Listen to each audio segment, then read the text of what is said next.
Uy, ikaw Ledesma. Huwag mo sabihin na hindi ka na naman sasama. Minsan lang to, ililibre na kita. Napahawak pa sa braso ko sa Bea. Napatingin ako dito. Next time na lang ako. Kayo mo ng dalawa. Pagtanggi ko, napahinto ako sa paglakad ng hipitan ni Bea ang braso ko.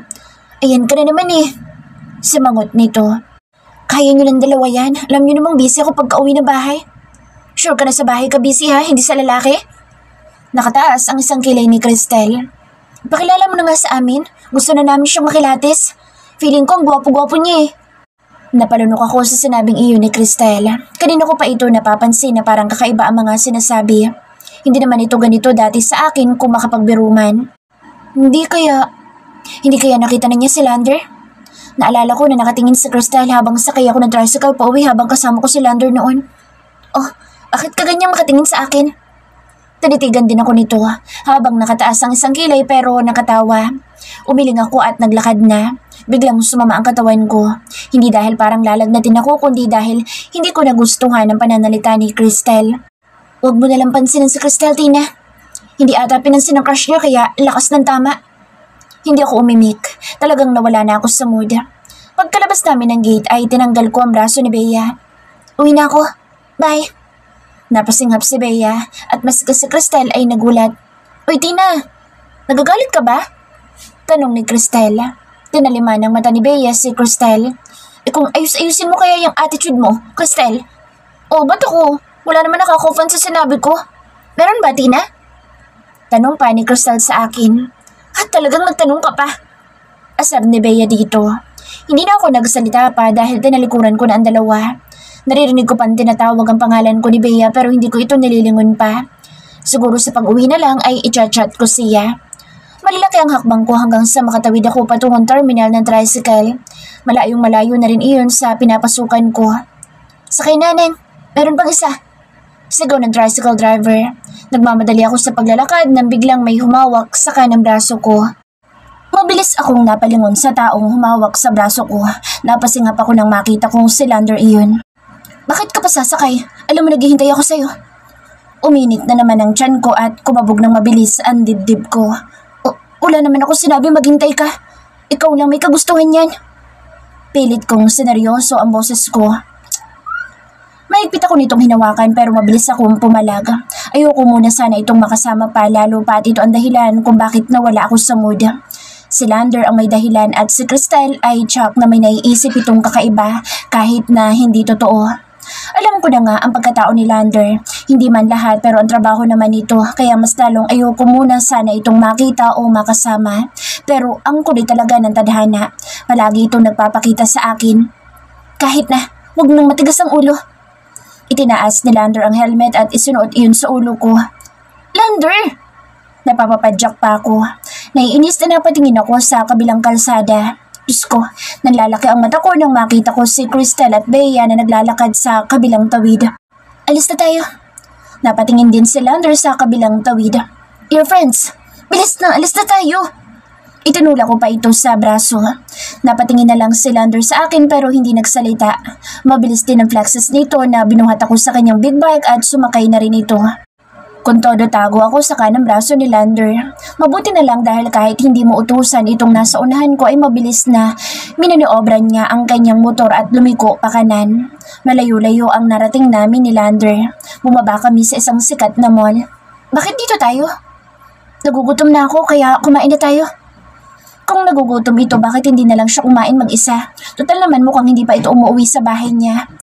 Pagkapark ng motor ay hinawakan ni Lander ang kaliwang kamay ko. Nasa kanang kamay ko ang helmet na ginawaan ako nang makapasok sa malamig na mall. Kung kanina ay init na init ako at tagaktak ang pawis ko, ngayon naman ay napalitan ng lamig. Natuyo na ang pawis sa katawan ko at feeling ko ay ang asim-asim ko na. Dinala ako ni Lander sa isa na namang expensive restaurant na halos tanggihan ko pero siya talaga ang nasunod kaya wala na akong nagawa. At pagkaupo namin ay agad nitong tinawag ang waiter. Parang tulad nung una naming kain sa isang mamahaling restaurant. Siya na lang din ang pinagdesisyon ko ng kakainin ko. Pambihira lang, halos hindi ko nga mabasa ng maayos ang nakasulat at huli ko lang nalaman na French restaurant pala itong pinuntahan namin. Habang naghihintay ay kinuha ko muna ang cellphone ko. Sumagot ako sa message ni Bea na hindi ako galit. Nagkataon lang na nawala ako sa mood. Nag-message din ako kay mama na medyo late akong makakauwi at baka mag-alala ito dahil hindi agad ako nakauwi ng maaga. Nag-scroll muna ako sa Facebook. Nagbasa-basa ng ilang latest issues sa mga celebrity kahit wala naman akong pakialam sa kanila. Napapangiti din ako sa mga nagsishare ng mga gwapong Korean actors. Hindi ko alam kung ilang minuto akong ganoon at wala sa loob na napatingin ako sa harapan ko. Titig na titig sa akin si Lander. Nailang ako bigla nang tumingin ng diretso sa akin si Lander habang magkaharap kami. Bakit? Tinaasan ko ito ng kilay. Ayokong isipin ito na masyado akong kabado sa kanya at baka mag-feeling superior ito bigla dahil tad-tad ng tattoo. Kahit pa sabihin detective ito, hindi niya ako mauuto. Kung nakaya nitong mapapayag ang magulang ko, pues ako hindi. Talaga ba, Tina? You look so beautiful. Ramdam kong nangamatis ang buong mukha ko at hindi ko inaasahan ang sasabihin nito dahil ibang-iba sa tumatakbo sa utak ko ngayon. Ewan ko sa'yo. Napaiwas ako ng tingin. Umayos ako ng pagkakaupo at isinandal ang likuran sa upuan. Sungit mo naman, baby. Tinaliman ko ito ng mata. May pangalan ako.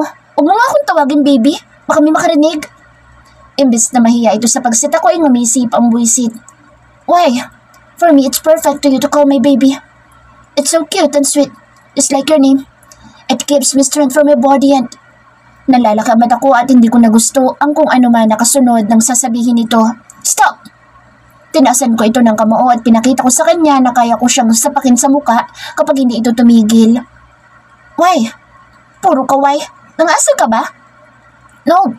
Bakit ko naman naasarin ang baby ko? Sasawayin ko na naman sana ito pero may tumikhim. Ang waiter na may dalang pagkain. Bigla akong nahiya dahil parang nagpipigil lang ang waiter na huwag matawa sa amin. Sa damangutan ko si Lander, nakakainis kasi. Kahit pa panlilibre itong ginagawa niya, naiinis pa rin ako. Wala kaming imikan habang kumakain. Ang sarap ng lamb chop at parang gusto kong magkanin. Pero nahihiya naman ako sa kaharap ko na sosyal kong kumain. Nagdahan-dahan din ako sa pagsubo kahit na gusto ko nang kainin iyon ng isahan lang. Baka isipin nito ay super gutom ako kaysa sa kanya. Meron din pasta at soup na hindi ko alam kung ano ang tawag. Basta ang ginagawa ko na lang ay nagpapakabusog ng bongga. Wala akong pakialam kung makita niya akong simot ang pinggan ko. Patapos na ako sa kinakain ko nang dumating ang dessert. Matcha cake iyon. Kahit busog ako ay parang naglaway na naman ako. Thank you. Ngumiti ako sa waiter at umalis na ito. Hindi ko pinapansin si Lander at baka mawalan pa ako ng panlasa pag nagkataon. Kaya kinain ko na ang matcha cake. Wow, bulong ko. Talagang napakasarap ng cake na ito. Mas gusto ko ito kaysa sa unang cake na natikman ko noong una. Favorite ko na ito. Hindi ako mahilig sa matamis pero ibang-iba ito. Sakto lang ang tamis at may pait din na konti. May creamy ito lalo pa at may chocolate toppings. Did you like it? Napatingin ako kay Lander na nakahalumbaba habang pinapanood ako sa pagkain. Ibinaba ko ang platito na halos simot ang laman. Tumango ako. Oo, masarap. Pag-amin ko. Nice. Hindi ko matagalan ang mata ni Lander na masyadong mapang-akit. Napainom na lang ako ng tubig. Segundo lang ang lumipas ay napadighay ako ng malakas. Oops, sorry. Mabilis kong tinakpan ang bibig ko. You're so perfect to me. Heto na naman ang tiyan ko. Nag-iinit at parang kinikiliti ng bongga. Bakit ba ang hilig nito magsalita ng ganoong salita?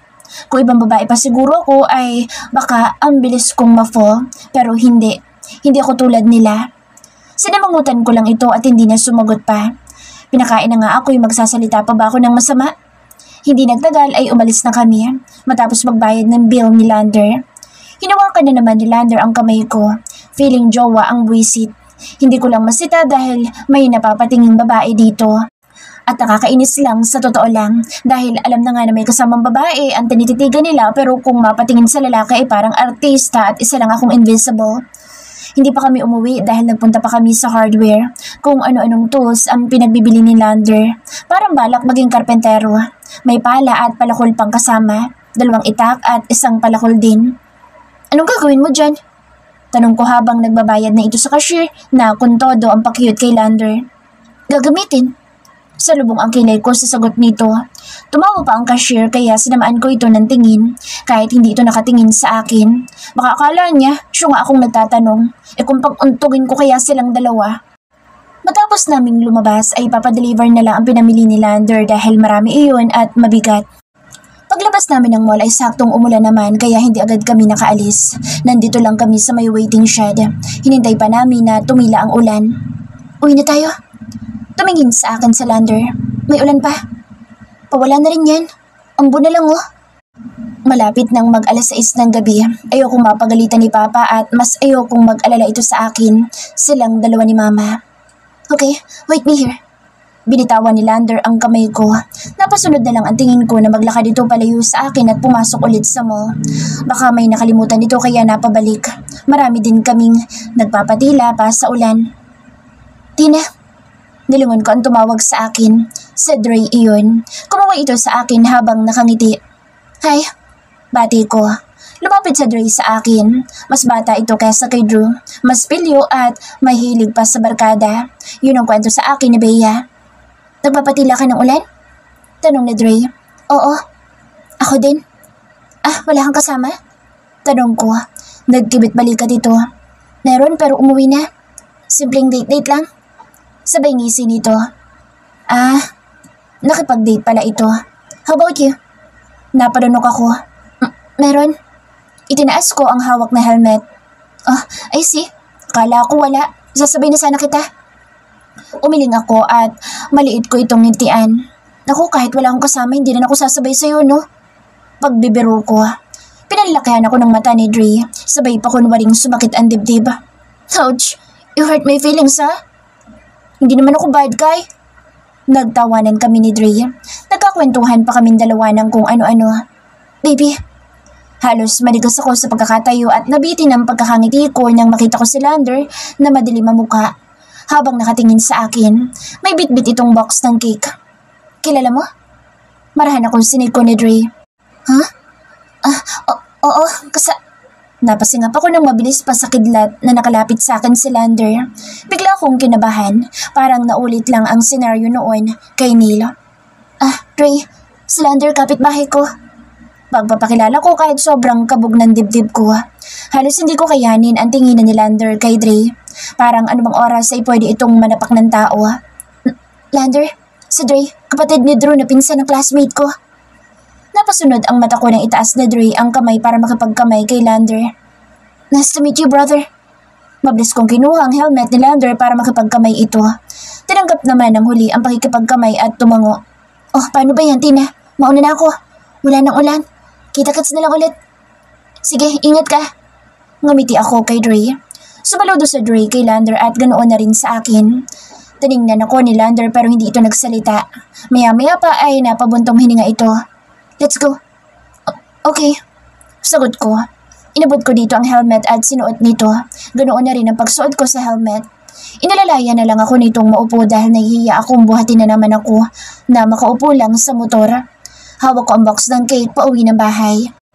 Pagka-uwi namin, inaabutan namin si Papa na nag-iihaw ng malalaking pusit at bangus. Hindi nagalit si Papa na late na akong nakauwi. Nakasunod si Lander sa akin. Nagmano ako kay Papa at iniwan ko na silang dalawa sa labas. Pagpasok ay sinurubong ako ni Tricia na malaki ang pagkakangiti. Oh, may chocolate cake! Excited si Tricia na makita ang laman ng box. Ay, cake agad? Di ba dapat kiss ni Tita Tina? Tumawa ang bulinggit.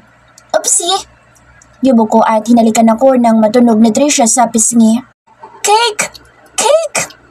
Napapailing na lang ako at inilapag ko sa lamesa ang cake. Lumapit ako kay Mama at nagmano. Anong niluluto ng Mama ko? Paglalambing ko. Ginisang upo na may sardinas. Request ng bisita natin. Gutom ka na ba? Napatingin si Mama sa dala ko. Usog pa ako, Ma. Inilibre po ako ni Lander. Hindi ko masabi na nasa mamahaling restaurant kami kumain. Mabuti na lang at hindi nagtanong pa si Mama. Lola ko po, I want to eat cake. Pagtuturo ni Tricia sa kahon. Itong si Lando. Si Lander talaga. Binila na naman ng cake ang bata. Na-spoil na masyado itong apo ko. Wala pa namang kaalam-alam ang kanyang mommy. Napailing na lang si Mama. Later na apo ko, kakain pa tayo ng dinner. Sagot ni Mama sa kanyang apo. Nangahaba ang uso ng bulinggit. But I want to eat cake. Mahinang salita ni Trisha. Hindi na sumagod si Mama. Ito'y nagpatuloy na sa paghahalo ng ginisang upo. Tara, sama ka sa room. Pagyaya ko dito. No. Umiling ito at nalukot ang muka. Hindi lang nasunod ang gusto'y nakasimangot na agad. Si Lando ba naghatid sa'yo kanina? Tanong ni Mama. Napadiradyo ako ng pagkakatayo. Parang gusto kong magsinungaling pero baka nabanggit naman ni Lando sa magulang ko kaya wag na lang at baka mayari pa ako. Opo. Maayos, kahit paano hindi ka nakagastos ng pamasahe. Palagi ka bang hinahatid? Hindi po. Natigilan ako nang tumaas ang boses ko. Baka isipin ni Mama ay masyado akong defensive. Nagkataon lang po kanina, Mama. Tiningnan lang ako ni Mama. Ganun ba? Kanina sinamahan niya ang papa mo sa bukid. Tumulong din siya doon. Kahit tumanggi ang papa mo ay hindi naman nagpapigil sa Lando. Sakto pa at inaayos nila ang kubo na pahingahan ng mga kasamahan ng papa mo na nasira nitong nakaraang buwan dahil sa bagyo. Po? Gulat ko. At heto pa, nagpa-deliver ng pagkain itong si Lander nung pananghalian na nila sa bukid. Nalibre pati kasamahan ng papa mo. Abay tuwan-tuwa habang nagkukwento ang papa mo. Balak pang bumalik ng bukid bukas dahil gusto ulit tumulong sa pag-apas ng palay at pag-aayos ng kubo. Napasingap ako nang maalala ko ang pinamili namin sa hardware. Kaya pala ganoon na lang kung bumili ito ng tools at itak. Gustong tumulong? Napaka-good Samaritan naman niya. Naikwento ko kay Mama ang pagdaan namin ni Lander sa hardware. Mas kasi Mami nagulat. Kaya nang may marinig kaming tunog ng sasakyan sa labas ng bahay ay napasilip kami sa labas ng pinto. Tama nga, dumating na ang pinamili ni Lander galing hardware. Mabilis lang ako nag-hopbat dahil sa malagkit kong katawan. Isang malaking t-shirt at pajama isunuot ko at ipinusod ko na lang basta ang buhok ko. Tinulungan ko si Mama sa paghahanda ng lamesa para sa hapunan. Busog na ako dahil sa kinain namin ni Lander kanina. Pero nung maamoy ko ang mabangong inihaw na pusit at bangus ay bigla akong naglaway. Si Lander pa mismo ang gumawa ng sausawan. Hindi na ako magtataka kung ganito kasarap ang hapunan namin. Kay Lander nga pala lahat ang nilutong pagkain. Sa dami ba naman itong pinamili sa palengke, ewan ko kung kailan mauubos ang mga iyon. Magkatabi kami ni Trisha at pinagitnaan namin ito ni Mama. Ako ang nagpapasubo dito at ang kanyang ulam ay nuggets pero nilagyan ni Mama ng konting sabaw ang kanin nito. Magkatabi si Papa at Lander na nag-uusap tungkol sa bukid. Hindi ako nakikisali sa usapan nila pero napapalingon ako. Hindi man direct ang binanggit ni Lander pero may hint na alam na nito ang nasangla naming lupa. Kumain ako pero konti lang sa kanin. Pusit at ginisang upo ni Mama ang kinain ko. Matapos kumain ay inakyat na ni Mama sa Trisha habang ang dalawang lalaki nagtungo sa sala para manood ng TV. Ako naman ay humarap sa lababo para maghugas ng pinggan. Anak, kung tapos ka na maghugas, pasuyo, ipagtimpla mo kami ng kape, ni Lando. Napalingon ako kay Papa. Sige po, Papa. Hindi naman nagtagal ay inalapag ko na ang 2 tasa ng kape sa lamisita. Nagtama pa ang mata namin dalawa ni Lander. May pasok ka pa ba bukas? Biglang tanong ni Papa. Mabilis ako napalingon kay Papa. Bigla akong nahiya at baka nahuli nito na nagkatinginan kaming dalawa ni Lander. Opo. Tumango ako. OJT ko po. Humigop si Papa ng kape at nagsalita. Matulog ka na ng maaga para hindi mapuyat. Sabi ng Mama mo kanina ay muntik ka ng malate, kaya magpahinga ka na. Yumuko ako at nakagat ko ang pangibabang labi. Ramdam ko ang paninitig sa gilid ko ni Lander. Opo, Papa. Sige po, akit na po ako. Mabilis kong dinaanan ang mukha ni Lander at ngumiti ng maliit. Tumalikod na ako para umakyat ng hagdan. Pagkapasok ko sa kwarto ay napasandig ako sa likod ng pinto. Napahawa ako sa dibdib ko dahil sa mabilis na kabog ng puso ko. Diyos ko, magkakasakit pa ata ako sa puso. Nakakainis naman kasing Lander na iyon. Napatingin ako sa kama. Wala si Trisha kaya lumabas ako at nagtungo sa kwarto nila Mama. Nakita ko si Mama na naglalagay ng cream sa muka. Sa Trisha naman ay natutulog na habang may hawak pang dede sa kamay. Ma, dito na lang po ba sa Trisha? Dito na siya. Tulog na eh. Hindi ba naman natulog sa hapon kaya ang bilis nakatulog ngayon? Sige po. Ikaw, matulog ka na ng maaga at nang hindi ka napupuyat kaka-cellphone mo. May halong sermon pa iyon ni Mama. Opo, Mama. Lumapit ako dito at hinalikan dito sa pisngi. Good night po. Night din. Pagkapasok ko ng kwarto ay mabilis akong humiga ng kama. Bago pa ako matulog ay kinuha ko cellphone na ginarge ko pagka-uwi. Salubong ang kilay ko sa maraming chat ng mga kaibigan ko. Si Bea at karamihan ay kay Cristel. Nag-reply ako sa chat ni Bea na ayos lang ako at hindi galit. Si Crystal naman ay halos ayaw kong replyan. Parang nakakainis itong sagutin. Psst, are you okay? Uy, parang nakita kita kanina na nakaangkas sa motor. Sino yung kasama mo? Manliligaw ba or jowa balls? Hehe. Kaya pala ayaw sumama sa amin kanina ni Bea. May tinatagong lalaki ha. Charot. Sa huli ay sinin ko lang ito. Habang tumatagal ay hindi ko na nagugustuhan ang pananalita ni Cristel. Kasunod noon ay ang chat ni Drew na pangungumusta pero hindi ko yun binuksan para alam niyang hindi ko pa nababasa. Bahala siya. Napakunot na ako sa isa pang chat mula kay Dre. Hey Tina, medyo scary yung kasama mo ah. Saan mo nakilala iyon? Parang familiar siya sa akin. Oh, mukhang olats na si Utol manligaw sa'yo. Mukhang mahirap ka bang ganong kaibigan mo? May peace sign pang emoji sa huling sinabi nito. Napailing na lang ako at nag-reply kay Dre. Ang drama mo, Dre. Kapitbahay ko lang yung tao. May message kay Smoothie Ranger. Are you sleeping now? Hindi ko siya sinagot. Kung sa bagay, never ko pa itong nireplyan. Bakit niya pa ako tinatanong kung narinig naman niya si Papa kanina? Ilang sandali lang itinabi ko na ang cellphone ko. Matapos kong siguraduhin nasa ayos ang alarm.